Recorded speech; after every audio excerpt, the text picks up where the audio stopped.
Bonjour à tous, merci de nous avoir rejoints aujourd'hui pour la HPP Innovation Week. La session d'aujourd'hui va être une session francophone, une session en français. Lors de cette session, je vais faire une présentation du marché des hautes pressions en France, en Suisse et en Belgique.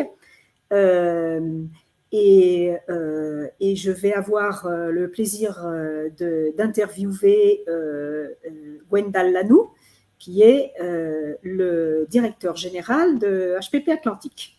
Bonjour Gwendal. Bonjour Carole. Comment ça va? Ça va très bien et vous? Merci, ça va très bien aussi. J'ai oublié de me présenter, donc je suis vice-présidente de développement des affaires à Hyperbaric. Je travaille pour cette société depuis longtemps, depuis un peu plus de 20 ans maintenant. Et comme vous pouvez le constater, je suis francophone, même si je vis en Espagne.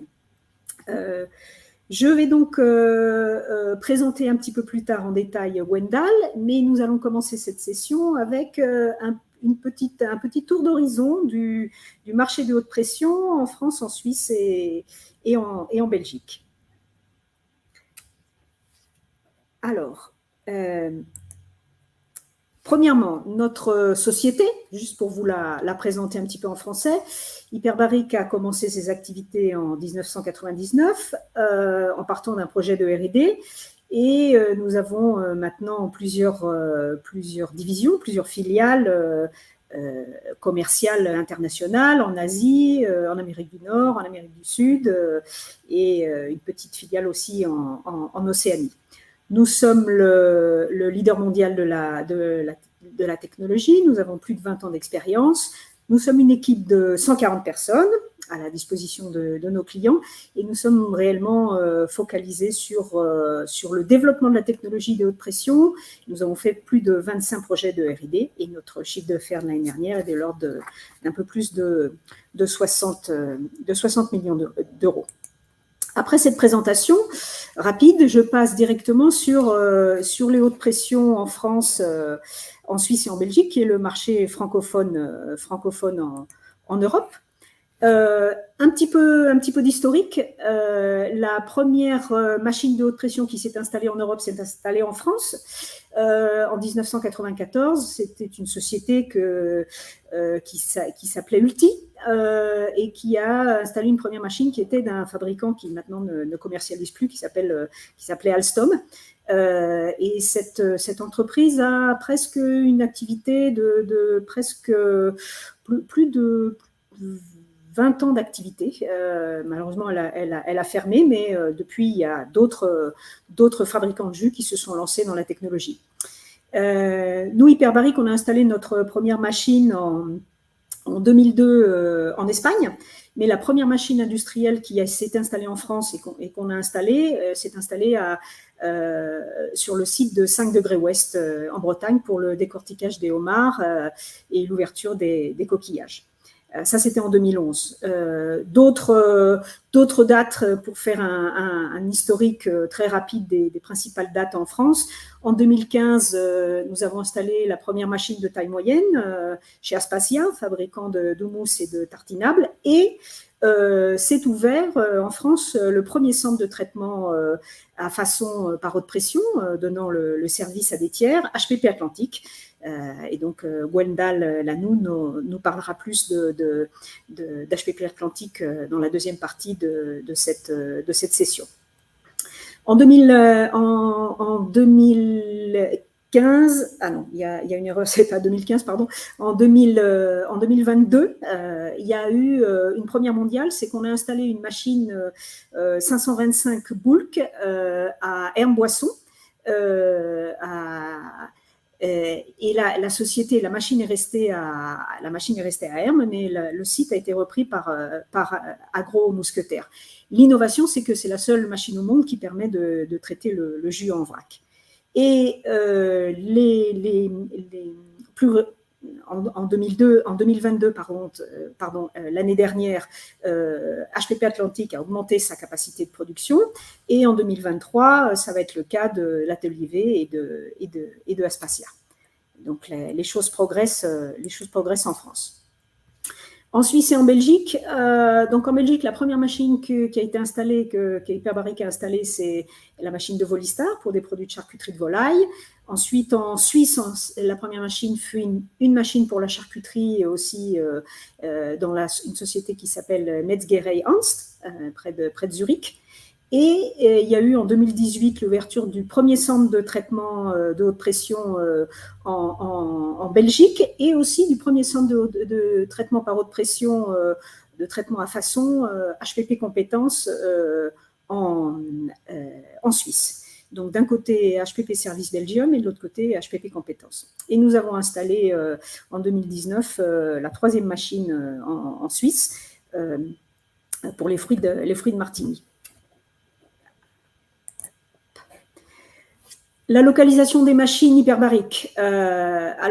Hyperbaric a plus de 330 machines maintenant installées, mais dans le monde, il y a à peu près, de ce qu'on sait, à peu près 640 machines industrielles qui fonctionnent. En Europe, 155 machines. Donc environ 25% des machines du monde sont situées en Europe.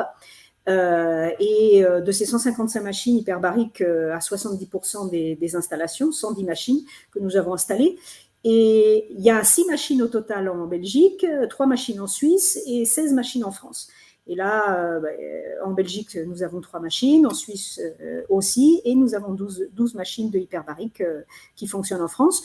Vous pouvez trouver où sont nos machines sur celles qui ne sont pas confidentielles, bien sûr, sur notre site web. Là, vous voyez l'adresse URL en dessous. Donc, si vous cherchez HPP Technologies Customer, vous voyez où sont nos clients, et spécialement, vous pouvez voir où sont les gens qui font du traitement à façon, qui donnent le service HPP. Une très rapide vue sur les produits haute pression qui sont commercialisés en France, en Suisse et en Belgique. Les produits à base de protéines, les premières applications que nous avons eues étaient des applications principalement carnées, principalement pour la sécurité alimentaire. Ça, c'était par exemple le cas de Angst en Suisse. C'est toujours le cas, bien sûr, Angst continue à commercialiser ses produits. En France, la première installation fut 5 degrés ouest pour avoir des produits de la mer, des langoustines, des homards. Il y a une commercialisation aussi de produits de la mer, de filets de poisson de Delpierre, qui sont, si je ne me trompe pas, Delpierre est un des clients d'HPP Atlantique. Et plus récemment, un fabricant exporte en France du poulpe, un grand fabricant de produits de la mer qui s'appelle Profane. Les machines de Profane sont en Espagne, mais le produit est commercialisé. Le produit est commercialisé en Europe et en particulier en France. Un des secteurs qui se développe le plus, ou qui s'est développé le plus et qui prend de l'ampleur, ce sont les tartinables HPP. Notre premier client a été Aspasia pour des produits principalement à base de mousse, mais différents types de tartinables à base de tomates, différentes recettes.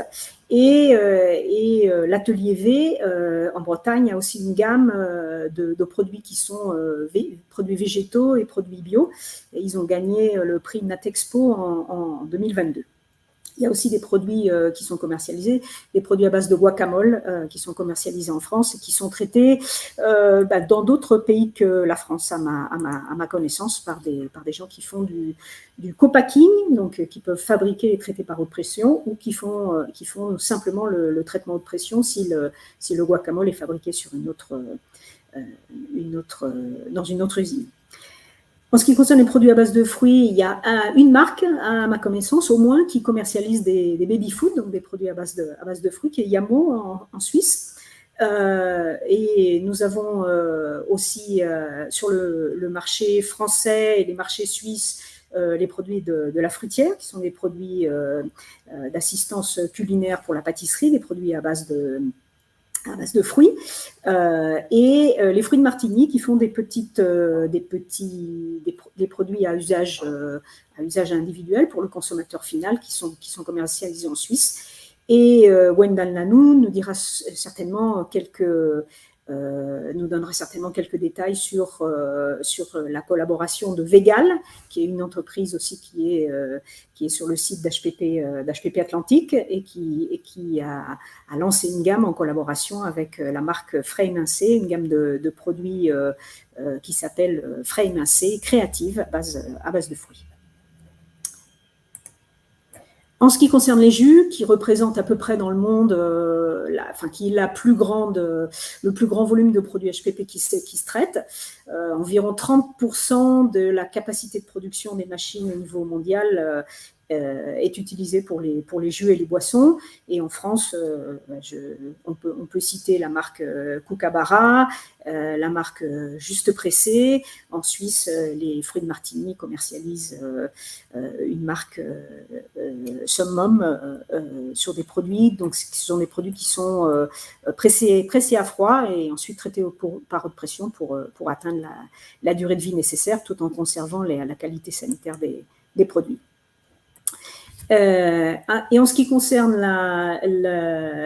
j'allais dire les dernières nouvelles, c'est que début 2023, l'entreprise Agro-Mousquetaire, donc qui est le groupe industriel qui possède aussi Intermarché, a repris le site d'Hermes-Boisson, où nous avions installé en 2019, avec un démarrage en 2020, la première machine qui permet de traiter des jus en vrac, des grandes quantités de jus en vrac. Comme vous pouvez voir, la machine n'a pas de ligne de chargement-déchargement des paniers. Donc Hermes Boisson a eu des difficultés, mais heureusement, la société est repartie grâce à l'investissement d'Agro-Mousquetaire sur le site.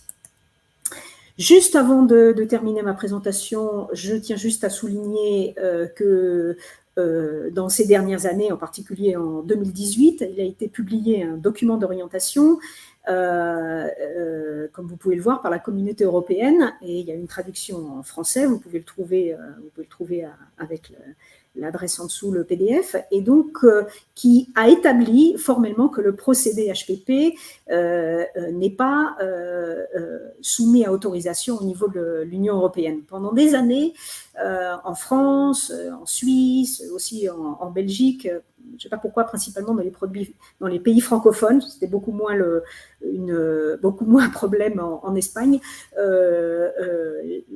les autorités sanitaires étaient avaient une certaine défiance vis-à-vis du procédé, et officiellement depuis 2018 ça a été clarifié, le procédé est autorisé. C'est pas parce que c'est un procédé nouveau que l'aliment est nouveau et différent, donc il n'y a pas besoin de faire un dossier sur les nouveaux aliments ou novel food. Voilà, je vous remercie de votre attention, et après ce panorama rapide, nous allons passer à l'interview de Wendal Nanou, qui est le directeur général d'HPP Atlantique, qui est la plus grande entreprise en France qui offre des services HPP à des tiers. Alors, Wendal a plus de 22 ans d'expérience dans l'industrie agroalimentaire. Il a travaillé 7 ans à l'étranger, ce qui lui a permis de se forger une vision globale du fonctionnement d'une entreprise. Et ça, je peux être témoin. Je vous garantis qu'il a une volonté farouche de participer au développement durable des produits alimentaires. Et pour ce faire, il est depuis 2020 directeur général de HPP Atlantique, qui est donc, comme je l'ai dit, la plus grande entreprise de France qui propose des services HPP à des tiers, plateforme de traitement par haute pression, j'allais dire presque entre autres. Mais Wendal va nous expliquer, va nous en dire un petit peu plus. En tout cas, merci beaucoup Wendal d'être avec nous, de participer à cette session de l'HPP Innovation Week. Première question d'introduction, comment avez-vous entendu parler des hautes pressions, des HPP, pour la première fois à HPP Atlantique? Alors, ça a démarré par un déplacement en fait en Amérique du Nord. Donc ça date de 2012-2013. À ce moment-là, alors comme vous l'avez expliqué, Carole, les hautes-pressions étaient finalement peu développées en Europe, mais déjà, il y avait déjà pas mal d'applications aux États-Unis et au Canada. Et donc, voilà, c'est une idée qui est revenue en déplacement. Et puis, idée qui a germé avec voilà, une association de différents industriels de l'agroalimentaire qui étaient intéressés par la technologie et qui a débouché sur la création du coup d'HPP Atlantique. Mhm. Et donc, plus concrètement, quand et pourquoi vous avez pensé que proposer des services HPP pouvait être une activité rentable? Alors, l'activité, elle a démarré, comme je disais, avec autour de plusieurs industriels de l'agroalimentaire qui étaient dans différents domaines, intéressés par la technologie. Et puis rapidement, en fait, sont venus se greffer aussi des clients extérieurs, on va dire, autour de table initiale.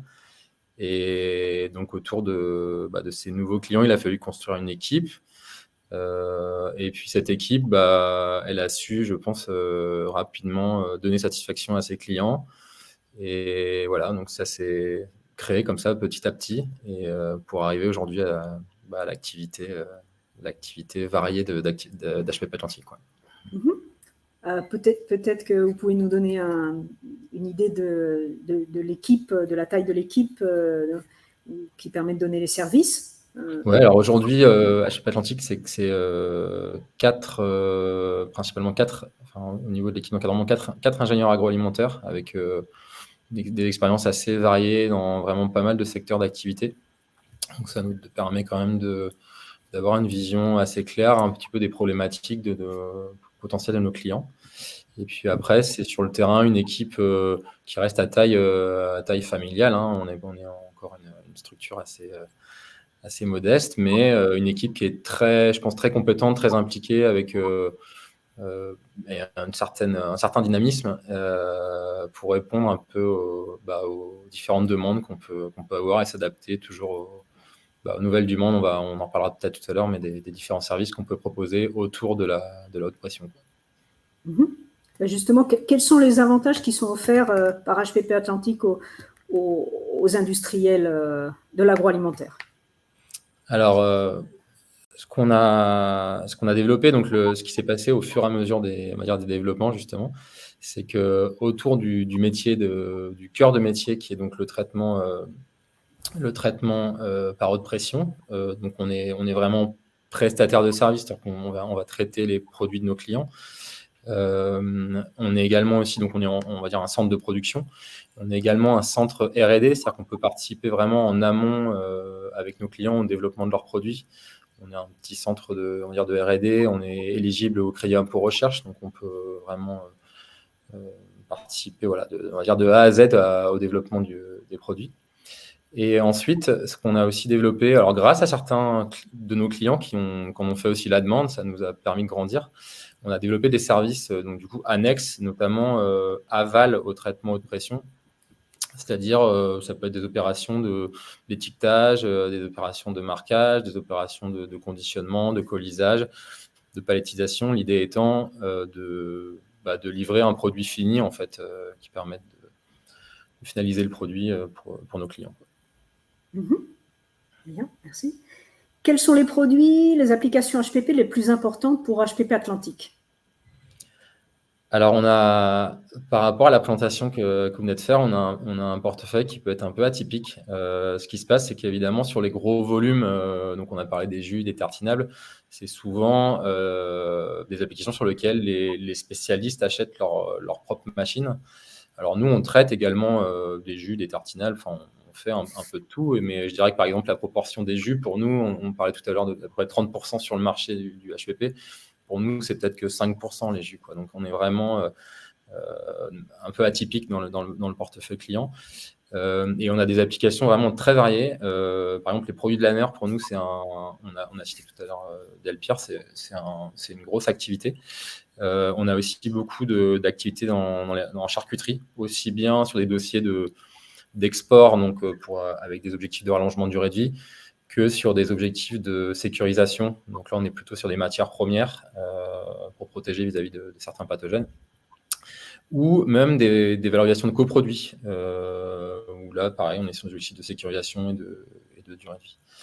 Donc charcuterie, c'est notre application, mais on a aussi des applications dans les produits laitiers, dans les produits à base de, et puis bien sûr les produits à base de fruits et légumes, qui est aussi une grosse activité pour nous. Mhm.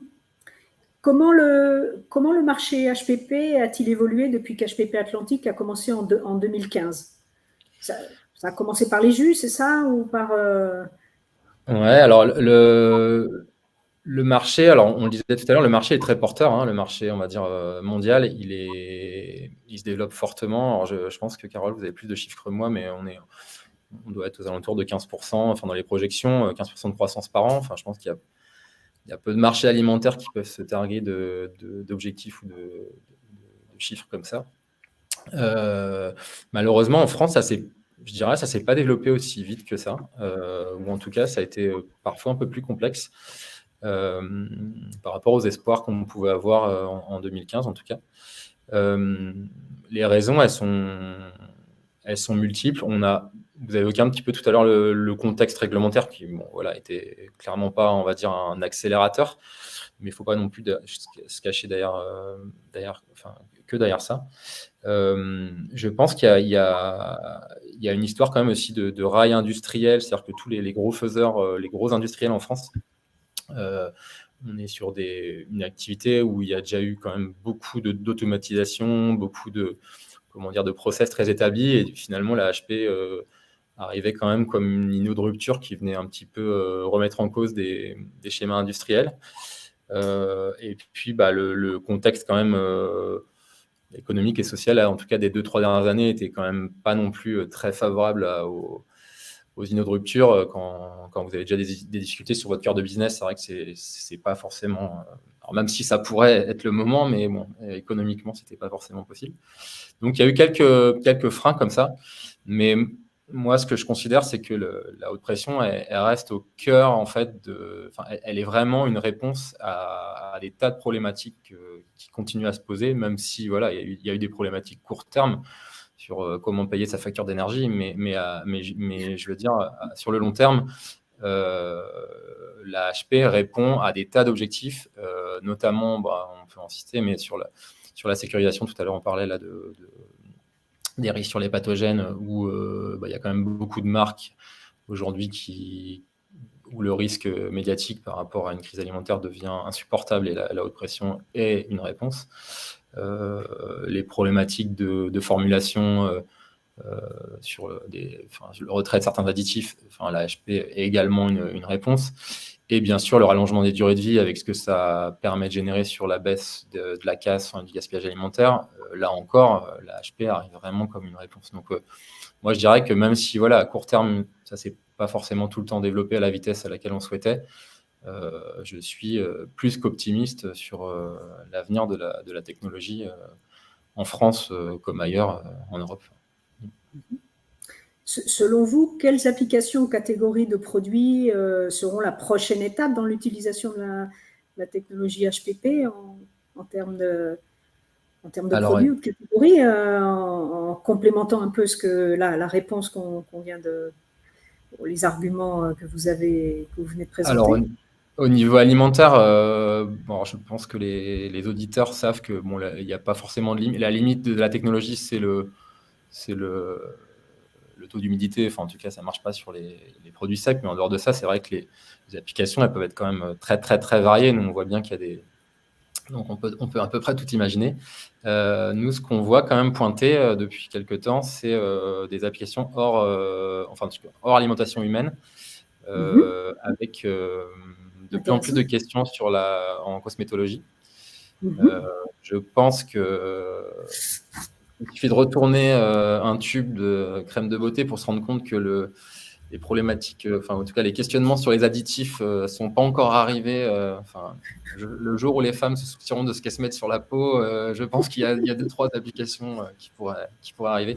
En fait, il y a des normes et des objectifs au niveau notamment des maîtrises sanitaires et bactériennes sur ces produits-là qui sont quand même extrêmement stricts.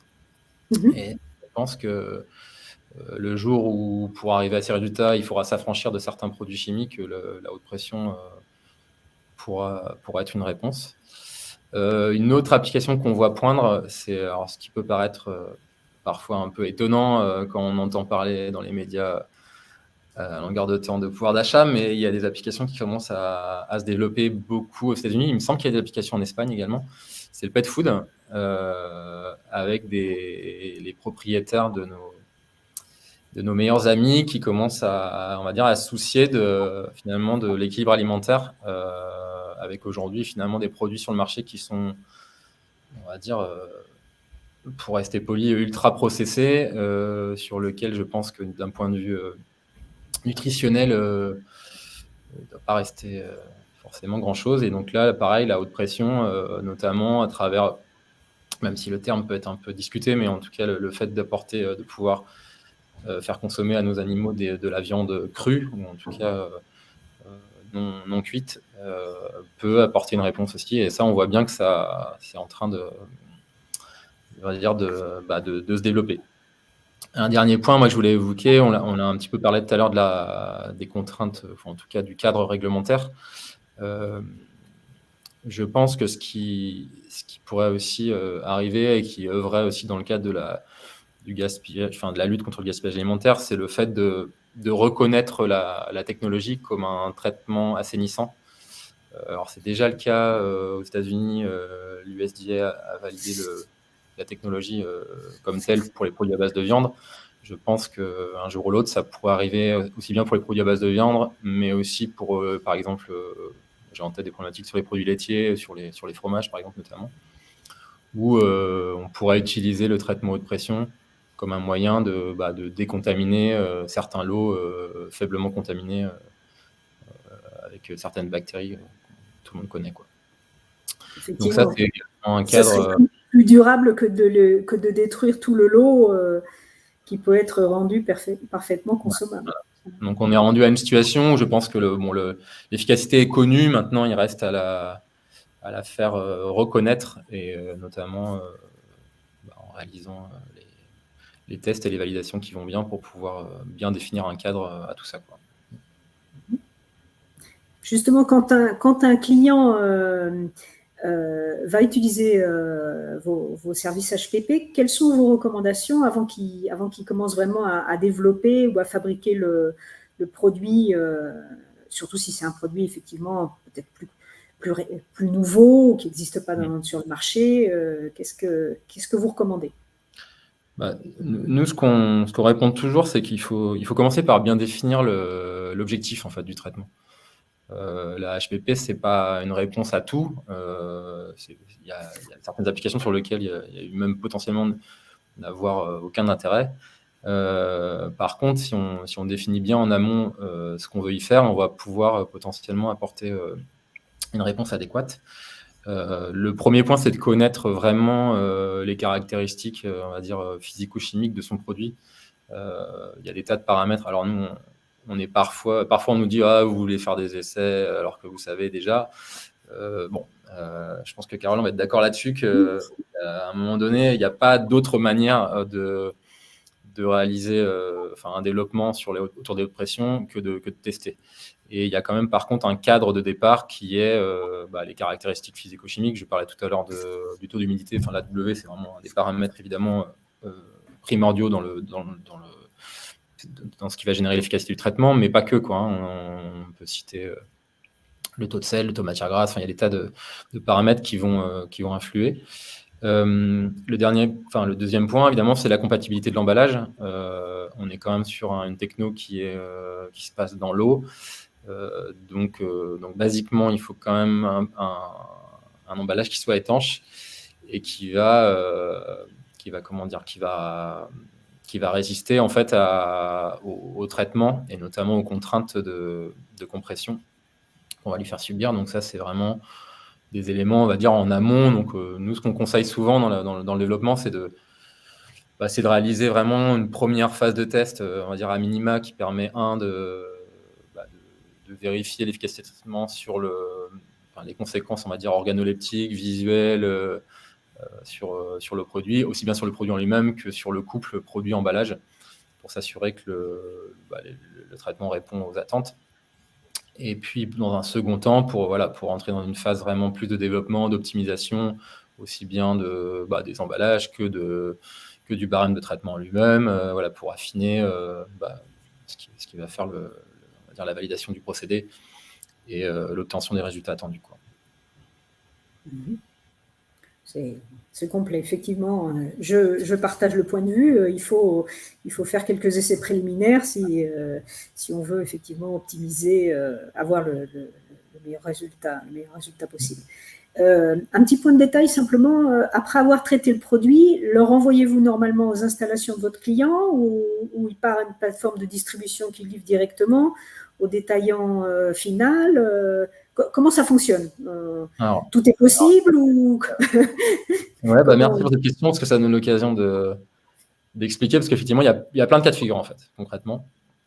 Ça va dépendre déjà de qu'est-ce qu'on est en train de traiter, en fait. Est-ce qu'on traite une matière première, un coproduit, un produit fini?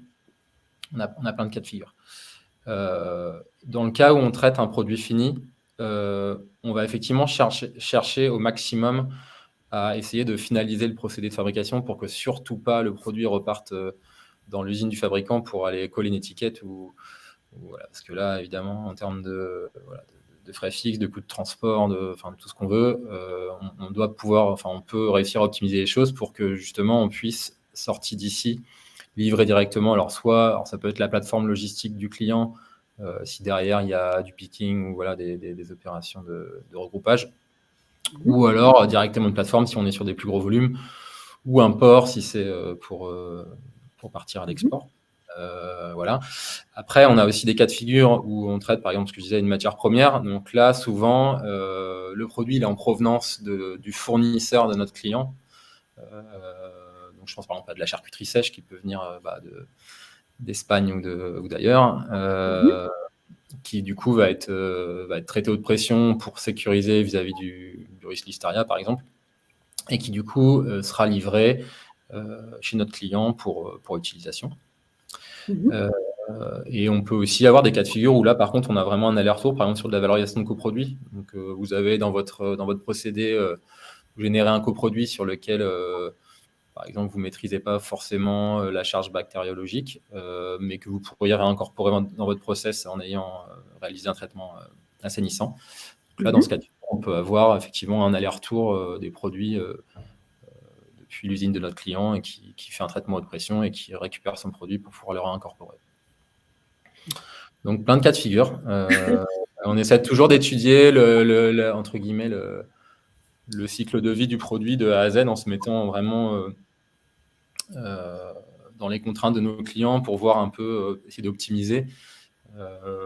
La partie transport, ça devient quand même quelque chose qui est assez significatif dans les coûts. Donc, faut vraiment tout le temps regarder de ce point-là, aussi bien dans les flux qu'on va mettre en place avec les clients. La HP, ça permet quand même d'augmenter les durées de vie, donc on peut travailler aussi sur des optimisations de flux.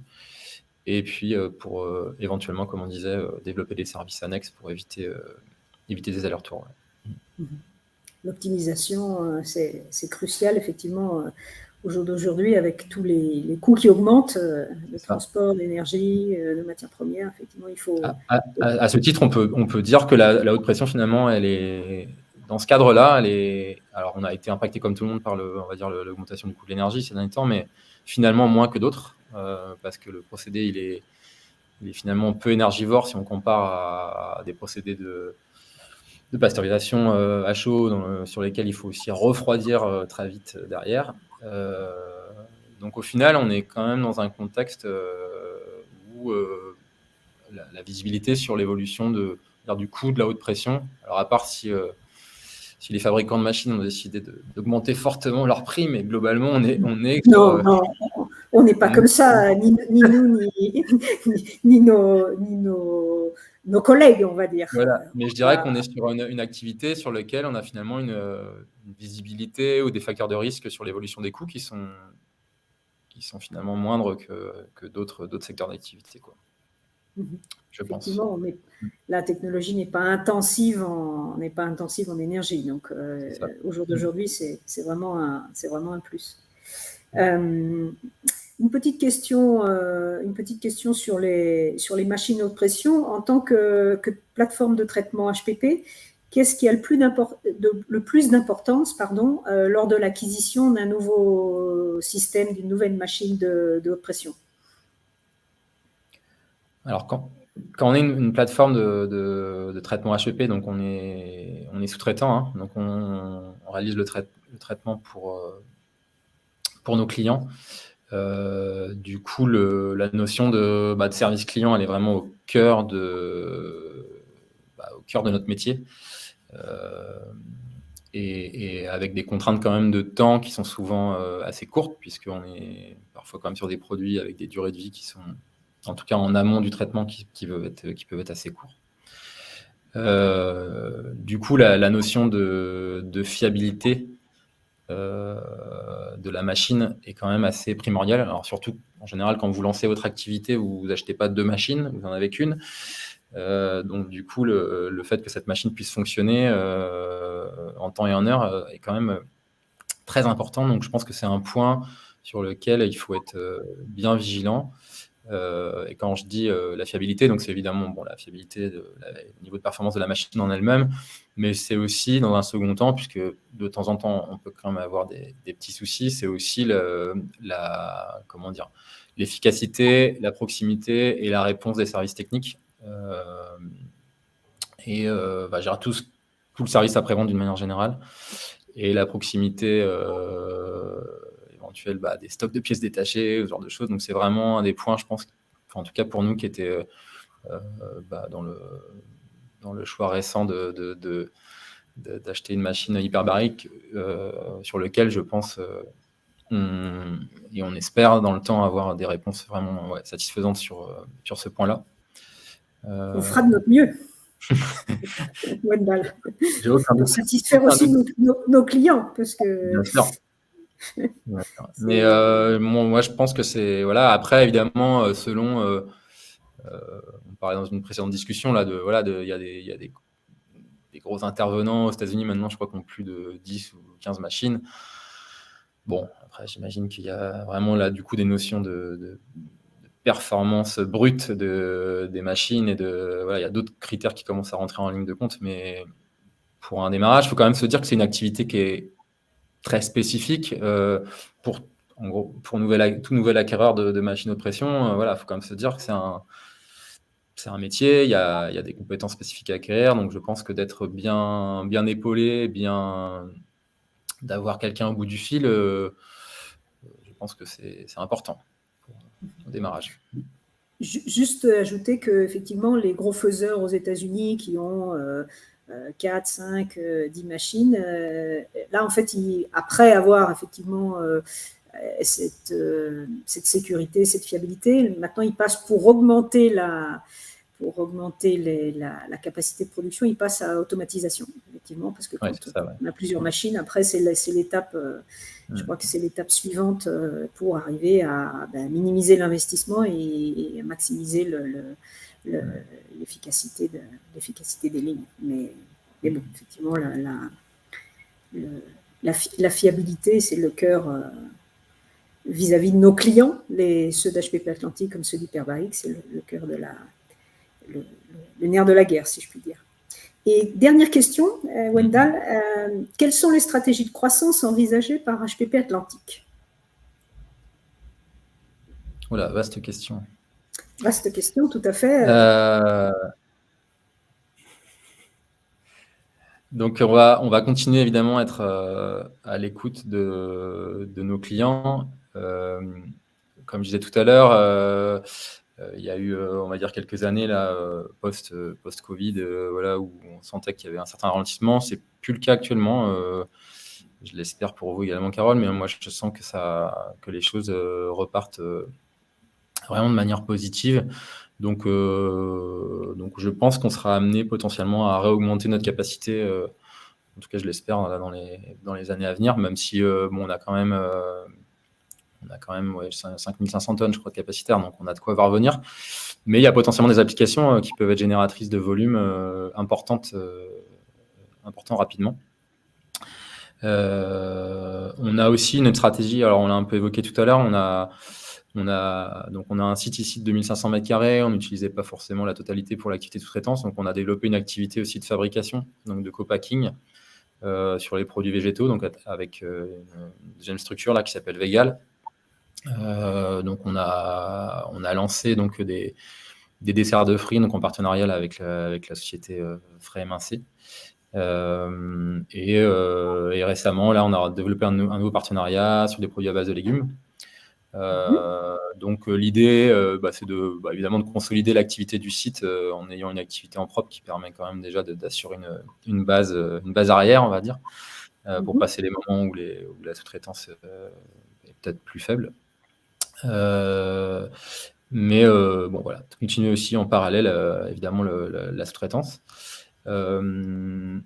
Continuer à développer les services annexes au traitement. On voit bien que quand même, on a été sollicité par certains de nos clients et on voit bien que ça permet quand même c'est ce qui fait parfois, qui permet de faire passer certains dossiers pour justement aller gagner sur des coûts de transport ou sur des optimisations. Donc, développer tout ce qu'on peut développer en amont, en aval du traitement pour rendre les projets économiquement viables.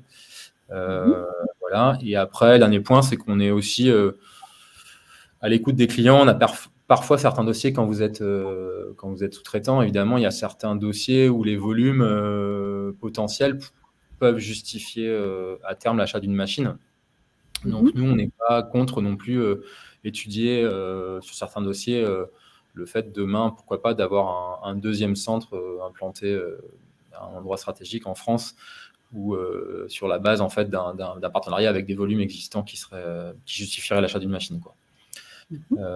L'idée étant d'acheter, nous, ce